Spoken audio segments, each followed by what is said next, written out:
Hello, hello everyone. We're here again. Welcome to class 3 of the Compassionate Self-Care program.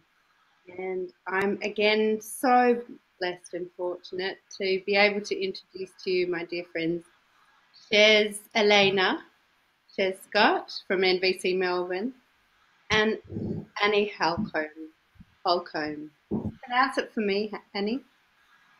Holcomb. Holcomb. There we go. Thank you. I feel that clarity now. Thank you. From Grace Revolution. And the three of us are here as really in a shared reality and care and needs for contribution alive, something the three of us really value about the preciousness that it is to get self-connected. And so we've, on that shared platform, we're all here giving our time and our love and care to those of you who are watching or might be watching the replay, to just investigate, to have conversation about what it is to self-care. And we have a couple of slides tonight, but we're not going to do slide overwhelm that some people have shared with me they've experienced from some of the previous classes. So tonight we're just doing a couple of slides to set the scene, and we're going to inject a little bit more of storytelling into tonight. So I'm looking forward to just having a go at that, exploring that and seeing how that works. And then we have some special live circle opportunity, a special opportunity to come in live with us at the end on a Zoom call. So I'll give you details about that when we get going and when we get to that. But for now, I just want to invite those watching just to check in for a minute. We're just going to take a breath here too and just feel how your body is. And I might pass this section over to you, dear Annie, if you're alive for it, just to help us land in our bodies.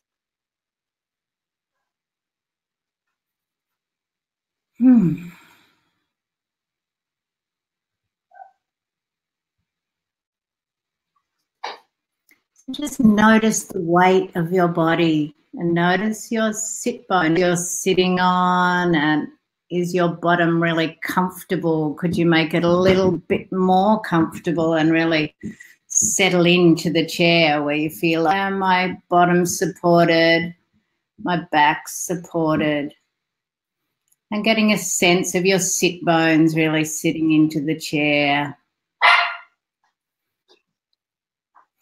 Taking a moment to really feel your feet, even do a little bit of grape squashing with your feet on the floor there. If you've got shoes on, you might even want to just kick them off so you can find the ground underneath you and let your feet really touch the ground.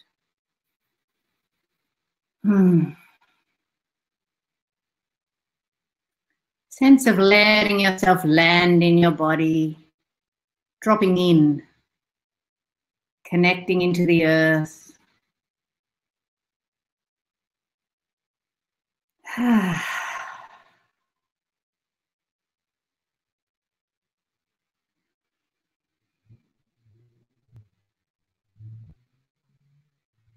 Just noticing what's alive for you now that you've dropped into your body. Just letting the whole body, senses, letting it open.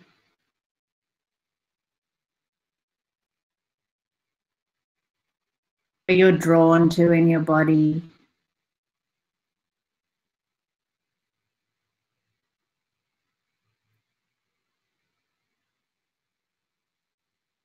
Any sensations that might be present.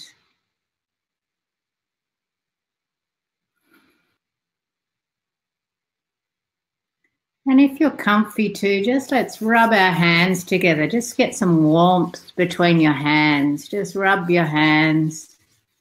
Find some warmth there in the palms.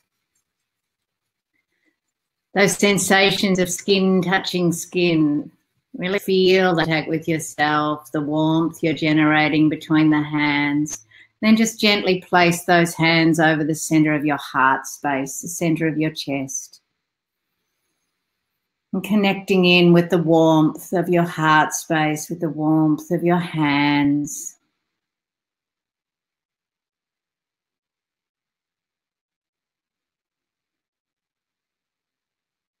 Sense of that heart energy and the resonance that's moving from your heart.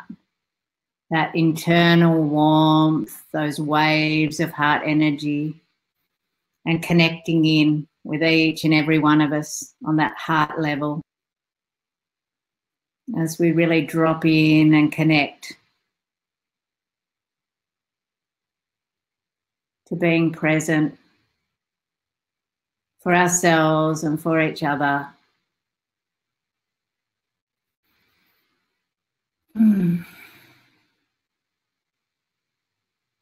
And from there, just gently opening your eyes.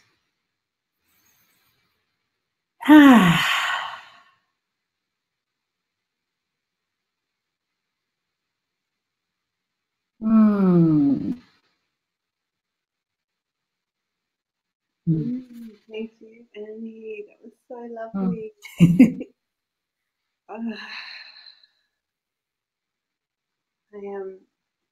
I had my eyes mostly closed for that. I noticed your screen has frozen, Annie. I just wanted to. Oh, is it? Go on. Thank you. Your voice just really was soothing and comforting, and allowed a lot of gentle relaxing into the chair for me. And as we have this opportunity, Shares, can I check in with you, and would you be willing to perhaps just let me know how that was for you and what's alive for you?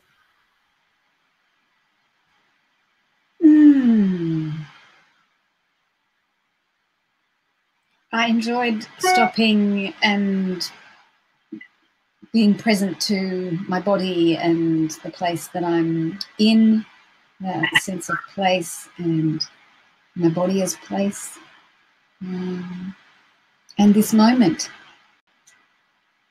each moment, but just that I love to become fully present to myself in any given moment. And when there's quiet and stillness, it's easier and more pleasant than maybe becoming present to myself when there's a lot going on. And I find that incredibly useful too. So, yeah. Thank you, Annie. Feeling relaxed and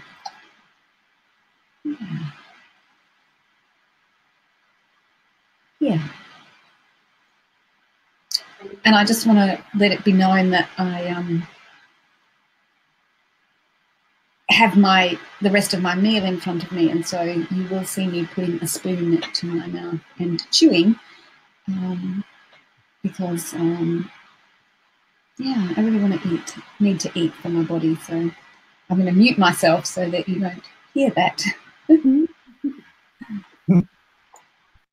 I'm really delighted. I really want for this space. It's a longing for me to have this space be really warm and welcoming, and that we look after ourselves in this space. And that really brings joy to me, that you look after your needs for nourishment and be still able to be here. And it's so real.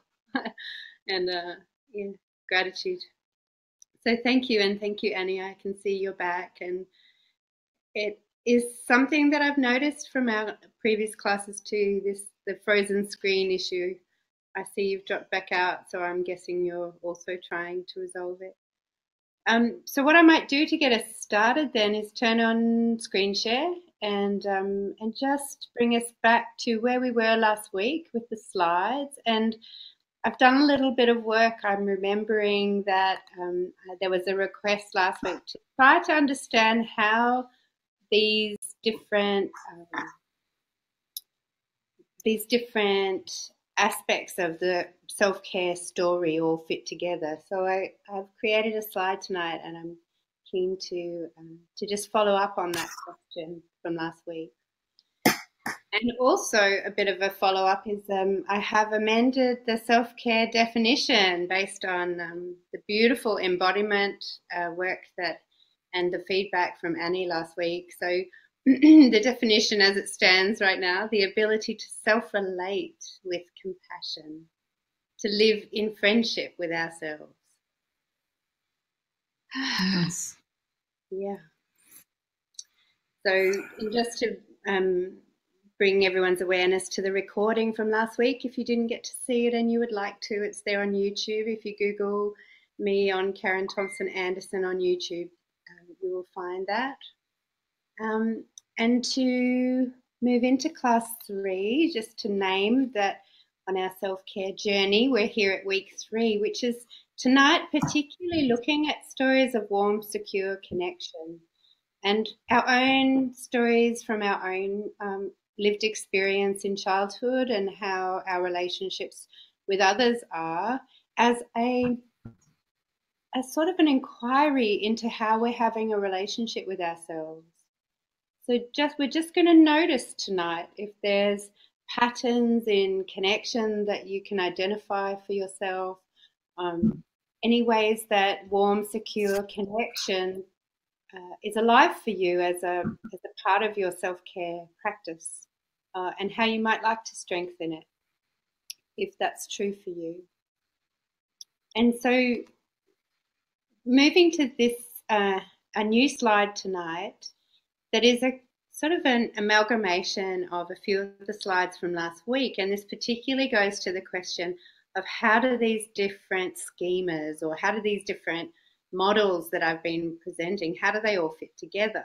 And so this has come out of that conversation and some wonderful connections during the week, just sort of sitting with how could I more effectively convey how these different parts of the Activate Wellbeing pieces of the puzzle, how they fit together. So I'm remembering last week we spoke about the 5 core needs as what child psychologists have brought to our attention as our fundamental lessons from childhood that they feel really determine the quality of our well-being as we grow, and that if we're modelled connection and if we're given opportunities for play and if our self-worth is encouraged, if we're given warm, secure boundaries and structure, and if we have a sense that we can make choices for ourselves, so some autonomy, that those 5 core needs really speak to the very to the confidence and care of our relationship with ourselves. And if those 5 core needs aren't met to the degree that we would really have liked, they can really be influencing now how we're experiencing our relationship with ourselves and with our world, with other people, and so on. So really, the 5 core needs are a key element of this well-being story. And how it occurred to me was that when I first began my journey with self-care and getting more awareness around self-empathy and empathy and communication, I noticed that I had this experience of like waking up to how much there was judgmental conversation, judgmental thinking and judgmental communication happening in my world. Not just inside me, but all around me, that I really felt as though I'd woken up in NVC terms anyway, a jackal world. And that I felt an enormous sense of sadness and a bit of pressure, actually, to try to function with all of what I perceived was an enormous amount of negative energy. And I'm going to just put it in that terms for now. To be able to give you a sense of what it might be like to perceive ourselves as a seed, learning to thrive, learning to survive and flourish in compassionate self-care, and becoming aware that actually the communication in our culture doesn't really serve that level of compassion as we might like. And in fact, the nature of how we self-relate can occur the same as highly judgmental. Well, it certainly was for me. And so there's a tension in that I visualized as sort of the pressure of the soil around the seed, and this pressure of it feeling a bit shitty, feeling a bit not like that's not a feeling, but having a sense of it not being okay when I first became aware of it. And what I've come to now understand is that as we build our self-care awareness, our consciousness around judgmental thinking, and we start to embrace it as showing us how we can get more self-connected, showing us that in our judgmental communication and perhaps in the judgmental communication we're having with others around us, this is the raw fuel that's ready to be converted or transformed through this compassionate self-care process, to be able to be nourished by it. And I'm remembering Marshall Rosenberg speaks in Nonviolent Communication of the very tall giraffe leaning towards the thorns on the trees and chewing on them and converting those thorny growth into nourishment, and so that it's actually feeding and nourishing itself on something we might be surprised at, thorny, thistly things. So this is the invitation, is to perhaps understand that our judgment, if I was going to jackal, our mean and cruel ways of being with ourselves sometimes are actually beacons of opportunity for transformation. So there is a journey here, but I won't do it all tonight, but I'm just going to name that seed husk. They're all of our self-protection stories. That's how I'm seeing it. It's like before we break from all of our, break free of all of our self-protection stories, there's a sense of being completely safe inside our stories. And even though there's parts of us that are maybe frozen or defensive or aggressive, there's a part of us that feels familiar. And so it feels vulnerable when we put that first shoot out into the earth to start to grow ourselves compassionately. And there is a sense that is a particularly vulnerable time. So I'm just wanting to name that there is a real vulnerability in beginning the process of learning self-care and self-connection and compassion, when we recognize that there's maybe ways we've been treating ourselves that don't feel so wonderful anymore, and that there's a willingness, but it actually can be also challenging. So there's probably enough on that slide for tonight, but I just wanted to say thank you for the request of finding a way to articulate how all these different pieces come together. And so this is the beginning of that articulation. Here, there's a little bit more. I've just revisited this idea of what is well-being briefly, and I just wanted to redo it because last week we had trouble with the slides because I'd built it as if I was going to play it. And so this week I've rebuilt it so that I can just do this for a minute and put all these cards that are the aspects, representing the aspects of our well-being, on top of the body. Because when I tell myself that my finances are a major issue for me, and I've got, if I'm telling myself that I've got all sorts of things to fix and I'm not doing good enough, and there's, if there's mean voice and jackals about my finances, and all of a sudden I have to fix that before I can feel my well-being, or I have to be earning a certain amount of money, or I have to be doing a certain amount of income before I'm allowed to feel my well-being. That sense of that aspect of us being really demanding and landing on top of us. And it could be that other people, like our sense of social and community, might be on top of us. We might have a feeling that we need, or a story that we need to really be helping everybody else before we help ourselves, or we look after everybody else before we look after ourselves. And so again, our sense of well-being is buried underneath our sense of obligations, our stories of what we should and shouldn't be doing. And, you know, that my research personally with this is that all of these aspects of well-being can, you know, I had a sense when I first was doing this work that all of these were on top of me. You know, you can imagine, I'm just having fun here with the slide, being able to put them all in because I spent some time working so I could. So, you know, the sense of time and space, that's a really interesting one for me because being raised military, I didn't have a sense that time was my friend. And so I was always feeling anxious because I had stories about how I wasn't using my time well enough, effectively enough, efficiently enough, those sorts of stories. And so time actually I had the experience of having a very unhappy relationship with time, very dominating and distressing actually. So that's been a big piece for me, and I can remember in workshops actually needing other people to help me do timekeeping because I was so anxious about it.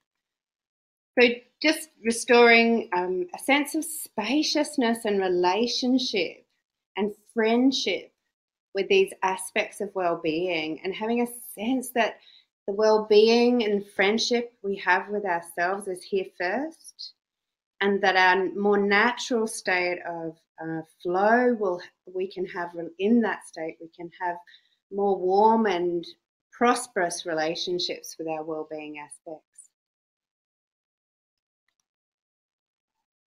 And to name that tonight is, we're looking at this first core need of warm, secure connection. I just wanted to sort of zoom in tonight a little bit about this need and talk some more. Perhaps what I'll do is I'll pause the slides because I'd really like to check in with Shez and Annie and talk a little bit together about what is warm, secure connection. So bear with me and I'll return to Webinar Jam and turn off the screen share for a minute. And yeah, I notice when I have the screen share turned on, I don't see your faces as I would enjoy. So I'm glad to see you enjoying your dinner, Shez, and I can't see you at all, Annie, so I'm wondering whether or not you're reloading. So perhaps I'll just start with my understanding briefly of the research that's been done into connection and attachment styles and share a little bit about my understanding of what is warm, secure connection and what is ambivalent connection or ambivalent attachment, and what is avoidant attachment. And these ways of relating, it's described in some research that when a baby with warm, secure attachment has their parent or primary caregiver leave the room in a study environment, they cry because they're missing the warmth and care of their parent. So it's natural, and when the parent returns, the child feels joyful and giggly and happy and reaches arms up and says yes, because there's a warm, secure bond there.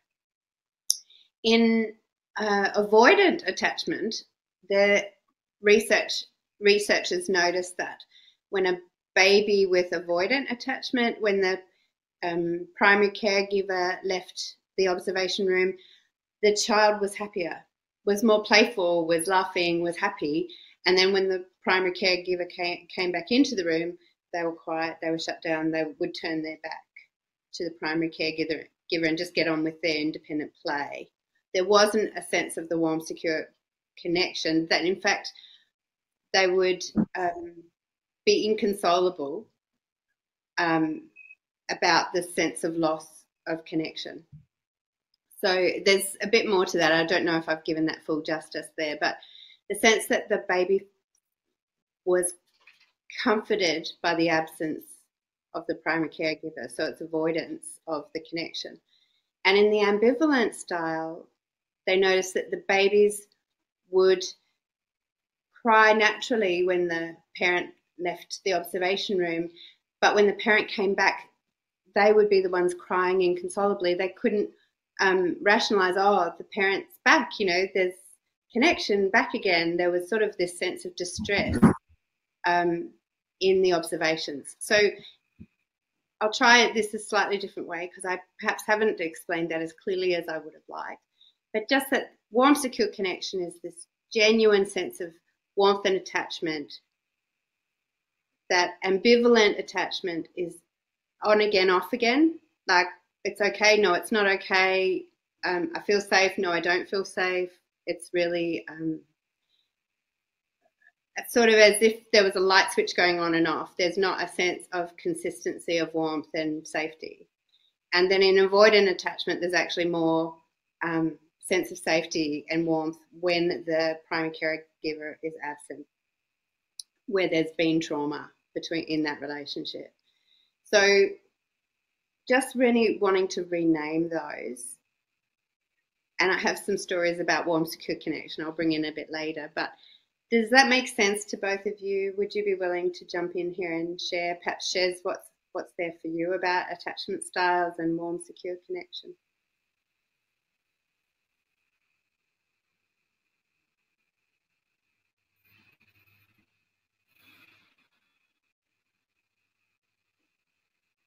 Oh, I can't hear you. You're muted, of course.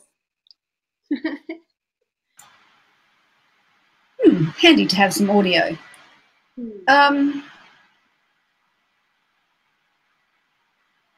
Yeah, I enjoy the distinction, the clarity between each. You know, the warm, secure connection, and the that when that's gone, there's disappointment and wanting it back, and then the feeling better on my own. Thank you. And the I'm not sure. Yes, I want it. No, I don't. And yeah, some experiences of looking after other people's children came to mind. Well, one in particular where two boys, they were quite happy when they were with me at my place, and when their parent came to get them, they became all kind of, I don't know. And it may not be because of this sort of sense of connection or lack of, but it's just, I guess it's just a memory of the way that behaviour changes when the parent arrives. And I was always curious about it. It's like, why does that happen?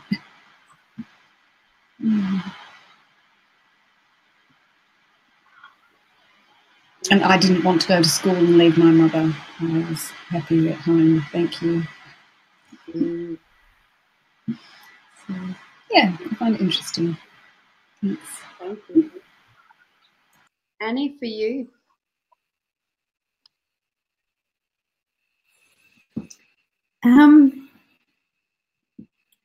I feel like when I got to become a mother, I got to rewrite my own program, and I had such needs alive to do it in a different way than it was than I had experienced as a child, that it was just instinctual second nature. I did a lot of things that people found quite strange. I slept with my children. I breastfed on whenever they wanted to. I didn't put them in strollers. I carried children to my heart. I was quite adamant to create secure connection.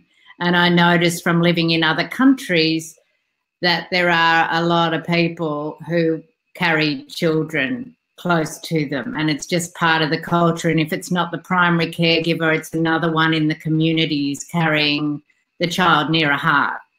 They don't put away out of reach. They're always there to be held. And there's all those beautiful research about tactile touch and failure to thrive. And if children aren't touched, they don't develop. There's no way. That's how we grow. So I find it fascinating. Yeah. And I'm always trying to pick up children. I'm like a baby magnet. Love them. Me too. Bring me so much joy.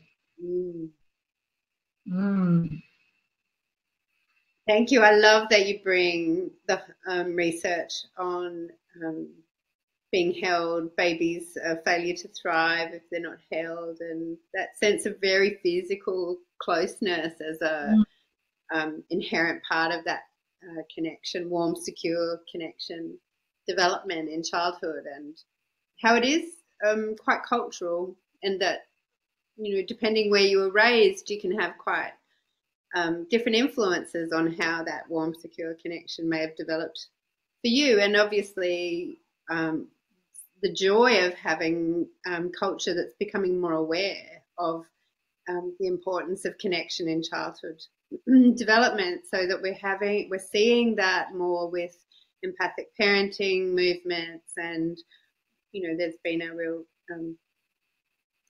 consciousness shift towards how we parent in this country, I believe, and I'm seeing more of that. And I also want to name that coming to the subject matter of tonight, how it happened for us doesn't determine now how we have our self-care relationship. It may be that we've had some ambivalence or avoidant history with connection, and we haven't always had warm, secure connection modeled to us, you know, or deep empathy and emotional resonance being given to us in childhood the way we might have liked.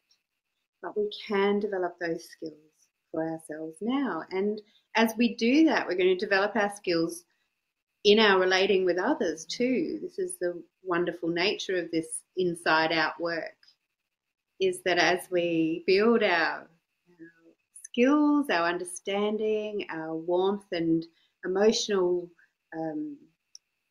resonance and resilience with staying in warm, secure connection with ourselves, we bring that gift in our relating with others. So I encourage people who are interested. There is such an amount of research done. There's a wonderful book I'm struggling to remember the name of right now, but I believe it's called just Attachment Styles. But I'll do some research and I'll pop it in next week for those who are interested to learn more. And it's a wonderful, eye-opening journey looking into connection styles and, you know, the qualities of warm, secure connection. We're really talking about those abilities to mirror, empathically mirror, and also resonate.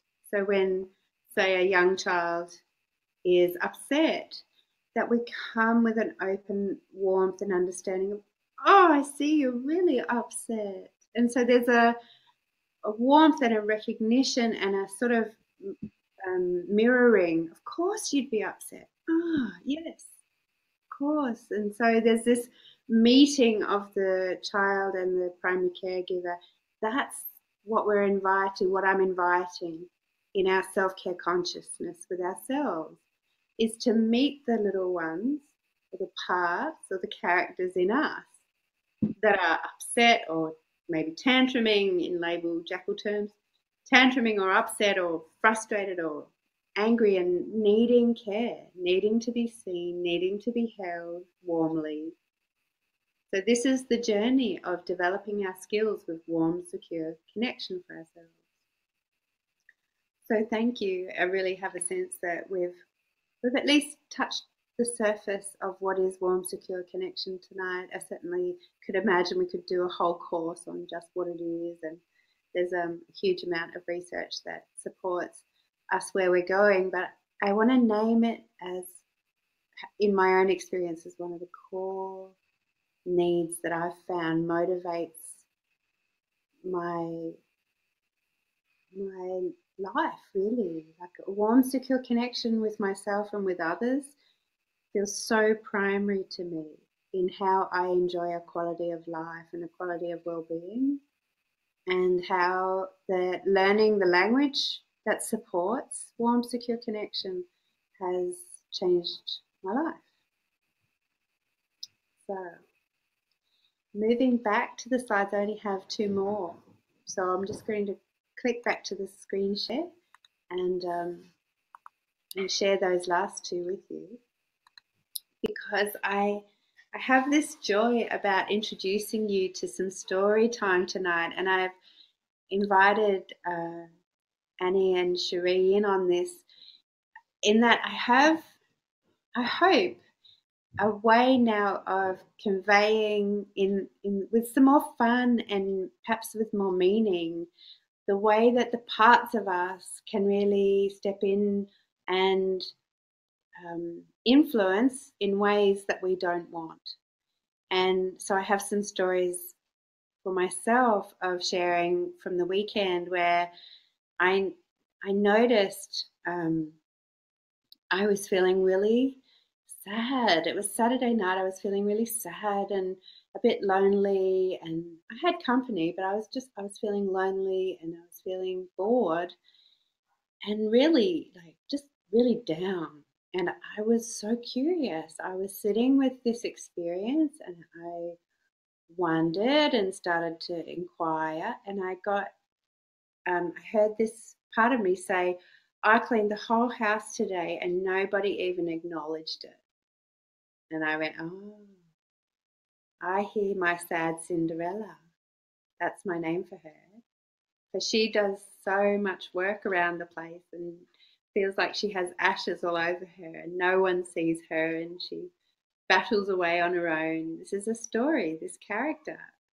And it wasn't that it was actually true, because I'd had support. I'd had my daughter do some vacuuming for me, and I'd had my son commit to doing the bins for me over the weekend, and I had support. And I actually, when I really connected to sad Cindy, she was just needing acknowledgement. So I gave her some acknowledgement. I said, I so love having the sink cleared of dishes and the cleanliness around the place. And I so love that the vacuuming is done and there's space to work, and that all the washing's up to date. I so appreciate what's been done today. And I just had a physiological shift of being in acknowledging her.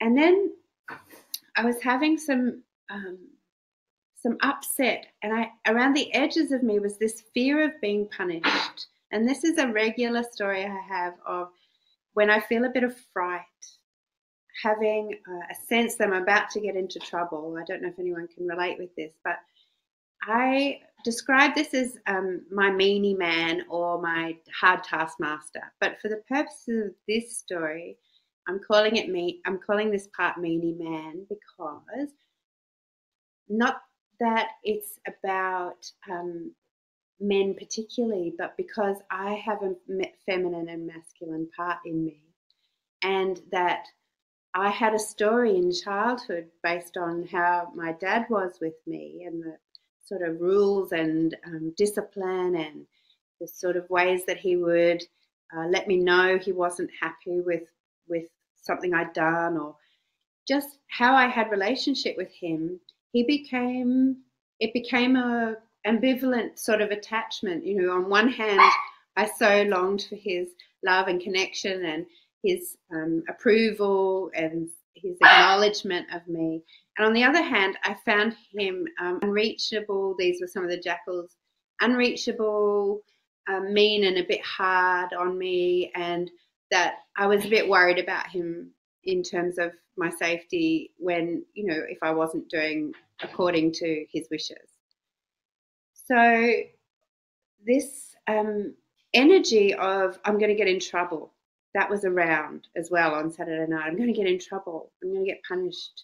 And so I connected with that fear, that part of me, Meanie Man, and I talked to Meanie Man. I said, oh, are you worried that, you know, we're not going to get the work done that you would like to do this weekend? You're not going to get to the things that feel precious to you. And if you don't threaten me with punishment, that I'm not going to do it.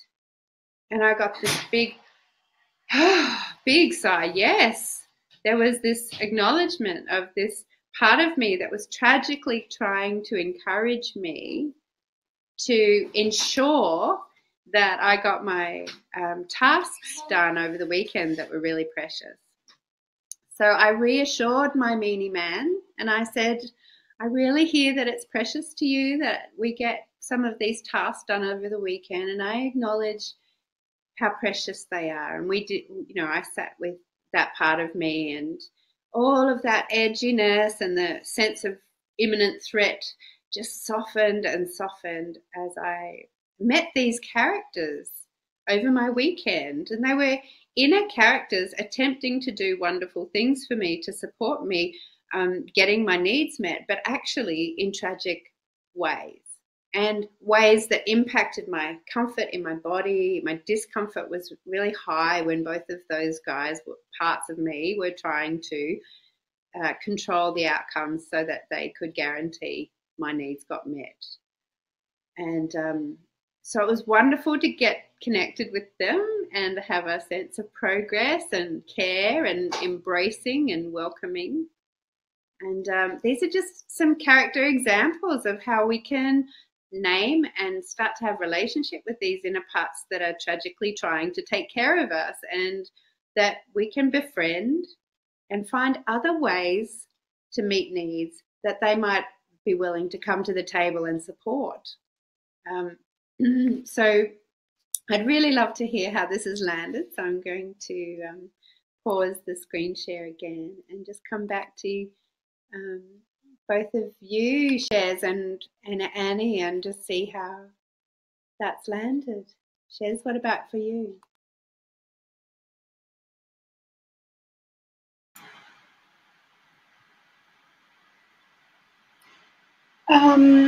Yeah, I like the warmth and kindness towards the parts of us that are communicating in ways that are a bit spiky, judgmental, critical, labelling. Yeah, and I had an experience myself of my mind racing and wanting to reorganise my house and my brother's house, and once I connected with what this part of me that was needing was a sense of order. I called her orderly Olga. I like alliteration, so it was orderly Olga, and it was like, I so get how you would love to have order around you, order and beauty and space and clean, and because that's actually very nurturing and nourishing for you, and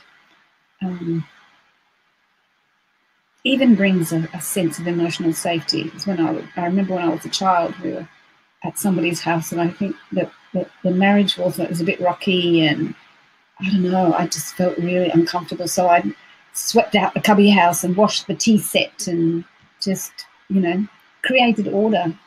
And I did it at home too, make my bed and all of that. So I did that to be a good girl, I think, partly, but there was also that I did enjoy it. So, and I find in my life now I function better when I have a sense of order in the space, and it contributes to effectiveness and productivity. And, so that's what's there for me.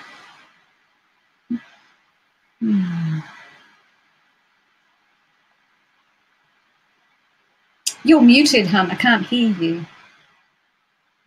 Oh yes, thanks for the heads up. I'm not that good at lip reading. I'm sorry. No, fair enough.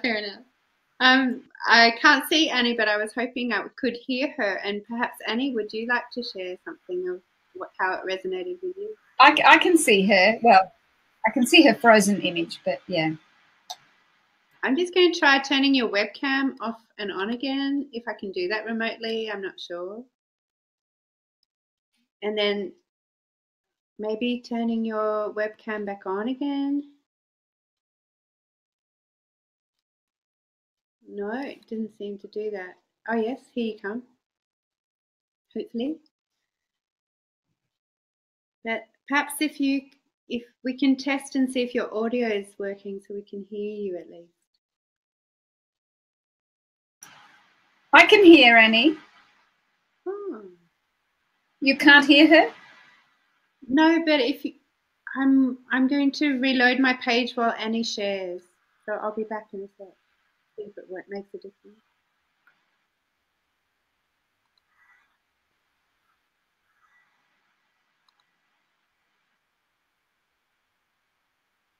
So perhaps if somebody could type in the chat box, we could see if they're hearing Annie. If someone would be willing.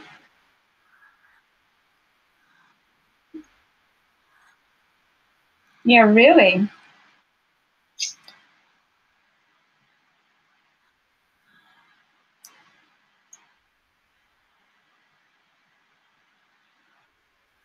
No luck so far, and I thought that if I eject myself entirely, I might actually crash the webinar, so I'm staying there. No, see, we're not hearing you, Irene and John, so I can't hear Annie either from Lynn.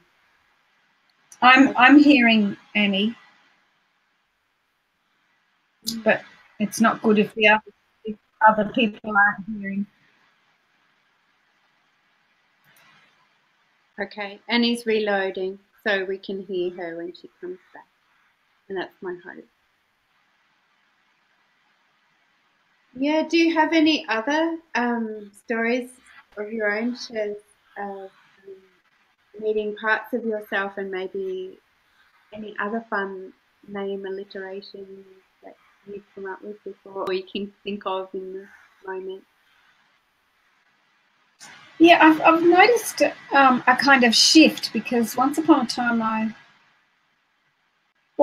used to, part of my self-talk a few years ago was I would often hear myself say to myself, I'm pathetic, I'm really pathetic. And thankfully, I very rarely, if ever, hear myself say that to myself nowadays. In fact, I've even got a little cheer squad, kind of celebrating when things work, and yeah, with positive labels and so forth. But, one I learned from my daughter was "Go me, I rock," and so I'll go, oh, "Go me, I rock," and then I'll translate it. It's like, what is important to that part of me that's going yes, and it's so I got to the naturopaths in time to pick up the protein powder, you know, to take away with me. So there's a sense of time working and self-care, because the protein powder, you know, it's going to work for me to have morning tea and ease and, you know, a kind of efficiency. And there's a whole bunch of needs that are met, but in the statement, "Go me, I rock," they're not articulated. So I like to yeah, draw those out, and what it is that really mattered to that part of me that's saying that kind of, you know, positive evaluation. So I don't know if that relates at all, but yeah. Oh yeah, totally. That delights me. I'm beaming over here. I'm hearing how by being able to negotiate with yourself to get to the naturopaths on time to collect your protein powder, that you met so many needs for self-care, and how imagining how your next couple of days are going to be going with having that protein powder. Yeah, it's going to make a real difference to have that. And also, either I'm pathetic or I'm a legend. They're kind of opposite extremes of evaluation, and what I really love is being able to find the sense of emotion, you know, that I feel delighted and pleased, and because, you know, all these needs are being taken care of in this action. So yeah, celebrating. And that was my little fill-in while you got yourself back, Annie. So I'm going to mute now. I'm back. I can't really remember where we're up to. It takes so long. It's like I'm in a tunnel waiting to get back here. I have to reload everything. I don't know why. Anyway, that's another discussion. Mm. So I'm remembering something of your weekend that you shared with me, and we were talking about how these parts of us or these characters can try to fix and control how things go so that they make sure that things happen the way they should and so on. And I'm remembering you say that you went for a walk instead of racing around at the studio trying to get everything ready and fixed and perfect, that you actually chose to go for a beautiful walk and push yourself. You want to share a little bit more about that? I do, because it felt very integrated. It was like I knew I had to do an opening ceremony, and I knew in my heart of hearts I was very capable, and I knew what would come would be what needed to come. But my story, the story I was telling myself was, you've got to get this down on paper. You've got to write it down. You're so disorganized. You've got to race around and get all this stuff done so that, you know, and you should do more, and you should do some extras as well. Just, you know, all the things. So I had to listen to these voices and thought, well, that's very, thank you, but that's really stressful. I don't think that's going to put me in a very good state for the workshop. So I chose to go, and I chose to invite all those people to come with me, as well as the people I was inviting to the ceremony, my ancestors, everyone's ancestors, the traditional owners of the land. And we went around, and I took the liberty of taking flowers that were hanging over fences. I did a little nature walk, collecting beautiful autumn items to make a mandala at the studio. And it seems a little bit like I have to self-correct. You know, I can go into a story and then go, oh, and come back to center. So I feel like I'm getting better. I'm not having to swerve right off the road and come back on now. I can sort of feel myself veering into that stressed person. And now that I'm getting more perception of what it feels like in my body, if I stay more in my body, I can be, it's quicker that I rewrite myself and go, oh, that's not going to serve you or anyone else to be in that state. And it was a lovely way to turn up with my basket of goodies, and I'd calmed myself, and I had all this support on my walk, and it was lovely. Yeah. I'm really enjoying the richness of the relationship and how you negotiated with that part of you that was worried and a bit anxious that it would all go okay, and wanted to launch into all sorts of strategies and have you running around the studio in a state of being that would not have contributed to the person you were really wanting to show up as, for such a blessing, for such a service. And that actually, by being able to hear that part and acknowledge what that part was really needing, and then finding a different strategy that really brought you into presence and calm and the state of being that could be ready to just offer the gift of your welcome the way you did. So such celebration in that, and just you know, I'm wanting to acknowledge that the parts of us that have us running around in circles and at a speed that's really uncomfy, those parts really care. Those parts really care. They just have strategies that are less wonderful for our bodies and less wonderful for our sense of actually meeting our needs. So they care, but they're not yet clear that there's other ways of meeting those needs without having to do those strategies. So thank you, Annie. That really brings it home. So I'm going to do one last screen share. I've got one last slide to share with you, and it's simply to give you some details about what we're going to do next, which is a new adventure for us, but we've been wanting to do it for a couple of weeks, and that is to include those of you watching in a live self-care circle where we actually can get to see each other and talk and share about self-care and warm, secure connection, the subject for tonight, and actually share some of the process. So in previous weeks, we've been learning about the self-care pathway at a sort of a first look, really. We've only just sort of begun to look at the slide and have a sense that there's some steps here in the self-care pathway. And what I've done is create a worksheet that actually that you can use for yourself to step through the different stages, or I call them reliefs. Like, it's a relief when we get a little more honest with ourselves of what we're really saying to ourselves. It's a relief when we bring warmth. It's a relief when we bring more empathy. So these 6 reliefs on the self-care pathway, I've actually created a whole worksheet which gives you space to write some of your reflections as you practice with the self-care pathway.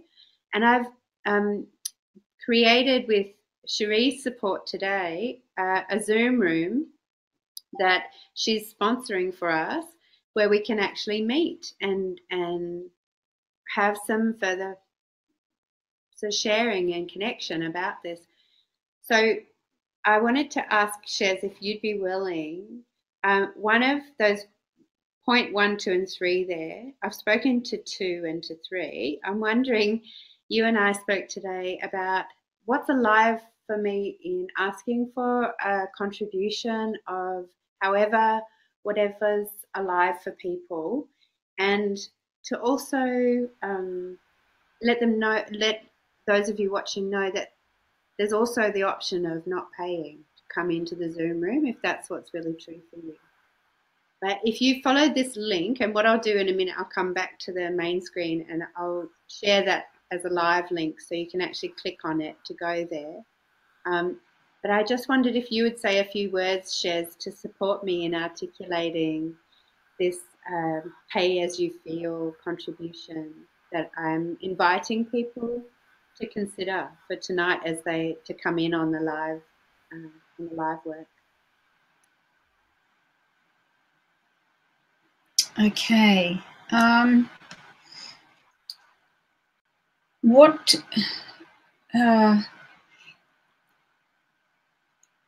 Karen is someone I've known for many years, and we've worked together for a long time, and we've also worked independently for a while now too, and it's wonderful to come back together and do something like this. And I'm thrilled to be able to offer support through providing this Zoom platform for us to all see each other and hang out, and for you to experience going through the steps as Karen will do with someone. And this is work that she's spent a lot of time on and deeply loves, and she would really like this to be her livelihood rather than having a job and doing this on the side, to be able to bring her whole self to it. And so from that place of really longing to have this be her livelihood, her request of you this evening is that you contribute an amount of money that is your choice, and there's a drop-down menu and you can choose, and she said you can also choose to no payment. But it is a way of recognising the work that she's doing and contributing to her financial well-being in a way that resonates with you. And I have some teachers that I've worked with, and this is what they did. I was at an event with them, and that I organised for them back in 2014, I think. And what they said to us was, in our ideal world, what we would enjoy to receive tonight for this session is $45. And having said that, that is a request, not a demand. So we would also be very pleased for you to check in with yourself and find an amount that works for you. Not necessarily just oh yeah, I can afford $5, or but really in a connected way, connected to the value of this work and what you are taking from it, and from your willingness to contribute, and finding an amount that sits well with you. So it's really living the work, not just, well, the cost is, you know, X because that's what I've decided, and if you don't pay that, you can't come. Not that we would do that anyway, but that's, you know, if you want to buy something, it's Coles, it's whatever it is on the price ticket. Whereas this is another realm of care for own needs and other people's needs and like that. So I'm curious, Karen, if you have an amount that you would enjoy to ask tonight as a request,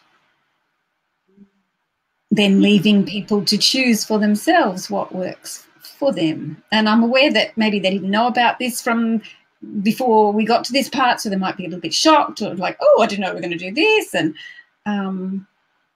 yeah, so sort of wanting to just acknowledge that part too, that this is part of tonight's adventure, is you get to choose. So I don't know, I'm almost tempted to just ask for, you know, 20 seconds of silence just to allow this whole idea to land with people, and for you to, yeah, see what you would like to ask for. And I'm also aware that there's some vulnerability in asking for what we would really enjoy.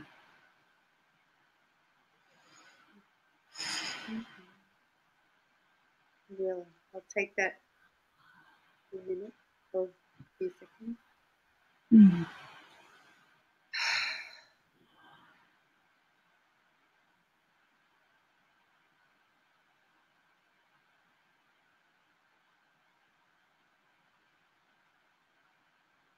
I'm going to speak to just gently as people are checking in with how the request is landing. I just want to let you know I didn't hear what you said very clearly. I'm imagining part of the vulnerability has your voice go a little softer. It does, yes. I noticed Puppy barking in the kitchen. So apart from Puppy barking, there's excitement and yes, vulnerability. The excitement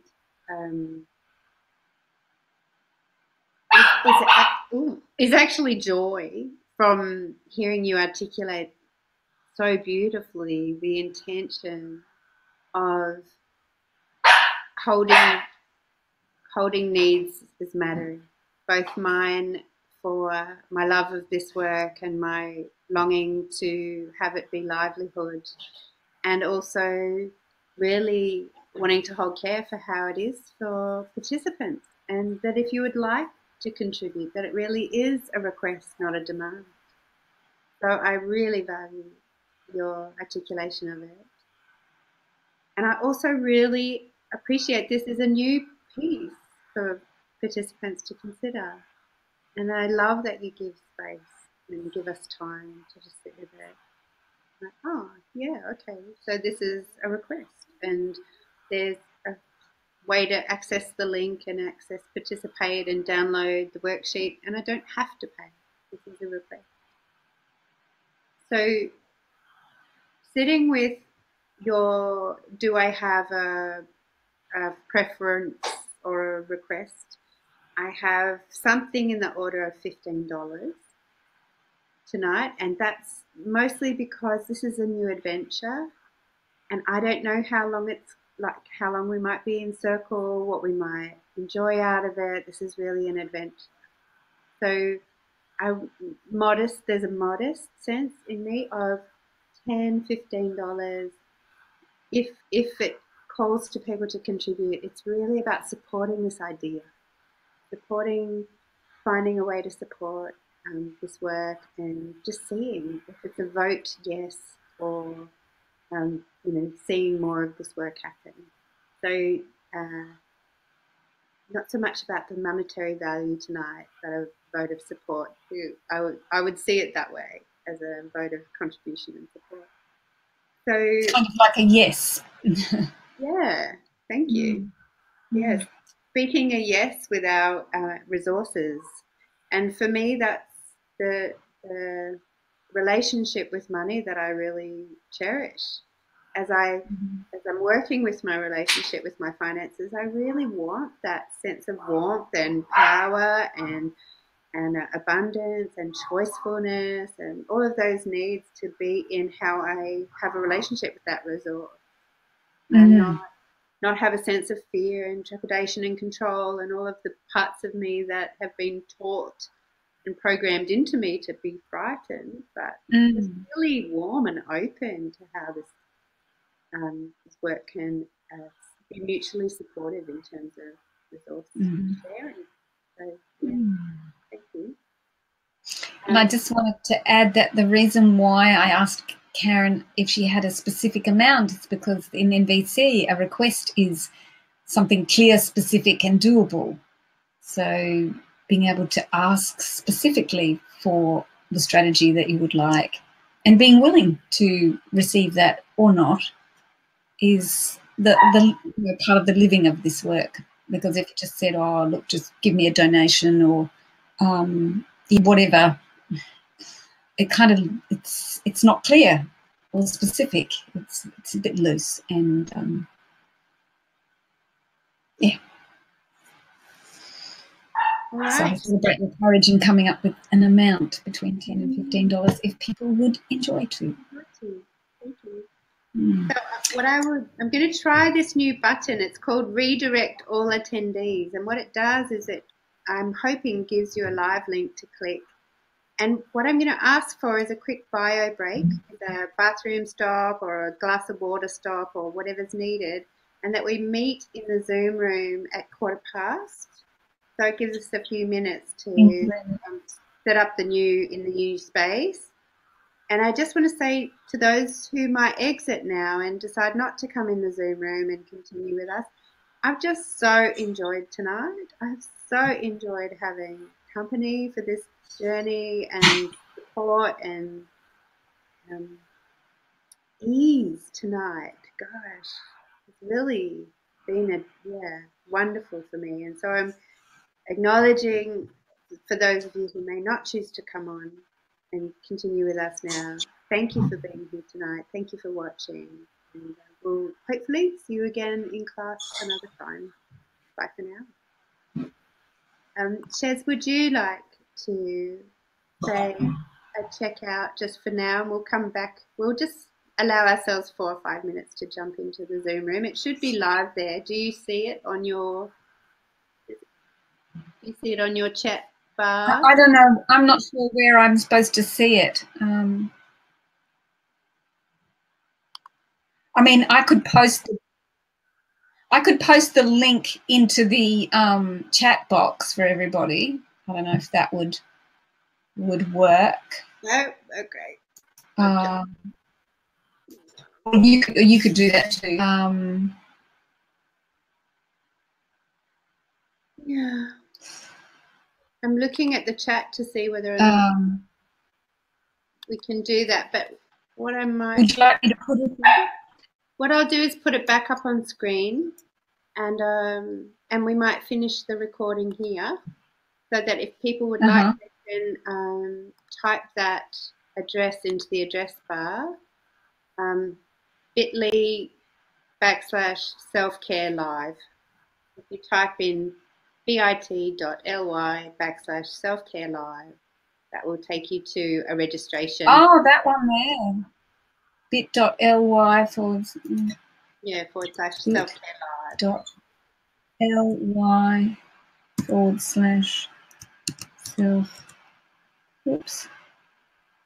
/selfcare live. So we'll see everybody on the other side. See you soon. Bye for now. Well, we'll see whoever's coming.